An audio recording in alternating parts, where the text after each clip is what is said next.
Hey, I'm Tony King. Welcome to Zerion Tips. Today I'm going to cover trackers, otherwise known as job queues. I'm going to show you how to visualize the job queues, how to create them, how to edit them, and how to find them later. With trackers, you can visualize them in a couple of different ways. One of the ways is just to have user job queue viewing on your home screen. I just double click it here and it takes me in to visualize all of my trackers. I can also close the screen and I can hold down my shift key and hit F3. That will take me into the inbox of trackers that I have. Just select update here. Within any tracker, within this screen here, you can just right click on these items and select edit tracker. A tracker is the means that we can communicate with other people in our organization about particular issues. Keeps a nice date and time stamp with every comment that's happened. Within the tracker itself, we can go to a new append.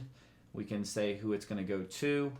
We can give it a status like updated or urgent or new item. And then we can also go ahead and type in a note specifically for the request. Simply close your window and save the changes. And then I'm going to go ahead and do that again here. And that tracker has been updated.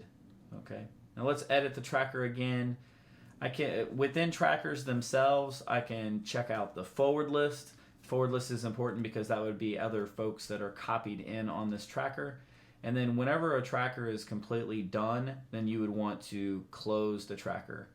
Making sure that when you close the tracker, if you go back into the tracker and make sure that your name is off the forward list, it will also remove it from your inbox.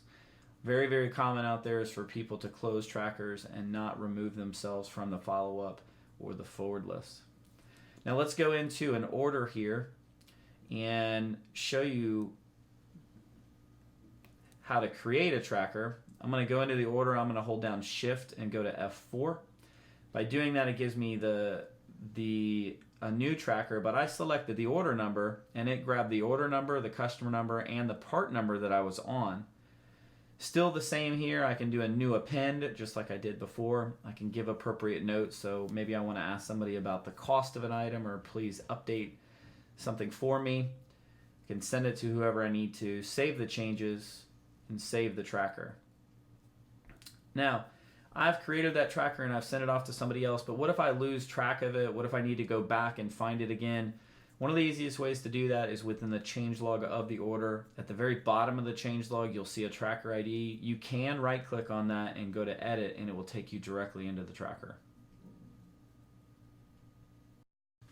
Thanks for watching today. I hope you find this information useful.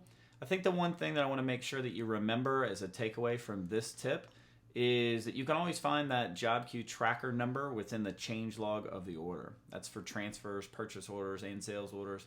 But tracker numbers are hidden in a lot of changelogs. So take advantage of that and make it useful. I hope this tip is helpful for you. Please feel free to reach out if you have any questions or comments.